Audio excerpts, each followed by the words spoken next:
Rizkiku ada di langit, bukan di tempat kerja.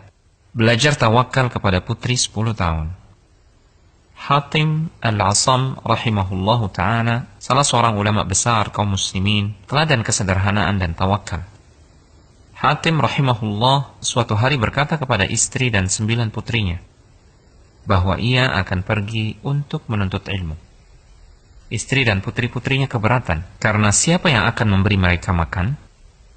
Salah satu dari putri-putri itu berusia 10 tahun dan menghafal Al-Quran. Dia menenangkan semua.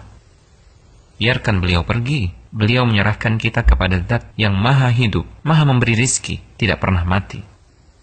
Hatim pun pergi. Hari itu berlalu, malam datang menjelang. Mereka mulai lapar, tapi tidak ada makanan. Semua mulai memandang protes kepada putri 10 tahun yang telah mendorong kepergian ayah mereka. Putri hafal Al-Quran itu kembali meyakinkan mereka. Beliau menyerahkan kita kepada Zat yang maha hidup, maha memberi rizki, dan tidak pernah mati. Dalam suasana seperti itu, pintu rumah mereka diketuk. Pintu dibuka, terlihat para penunggang kuda. Mereka bertanya, "Adakah air di rumah kalian?" Penghuni rumah menjawab, "Ya, kami memang tidak punya apa-apa kecuali air." Air dihidangkan, menghilangkan dahaga mereka.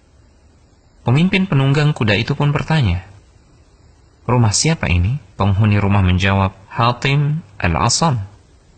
Penunggang kuda terkejut. "Hatim, ulama besar kaum muslimin?" Penunggang kuda itu mengeluarkan sebuah kantong berisi uang dan dilemparkan ke dalam rumah. Dan berkata kepada para pengikutnya, "Siapa yang mencintai saya, lakukan seperti yang saya lakukan." Para penunggang kuda lainnya pun melemparkan kantong-kantong mereka yang berisi uang. Sampai pintu rumah sulit ditutup karena banyaknya kantong-kantong uang. Mereka kemudian pergi. Tahukah antum siapa pemimpin penunggang kuda itu? Ternyata dia adalah Abu Ja'far Al-Mansur, Amirul Mukminin.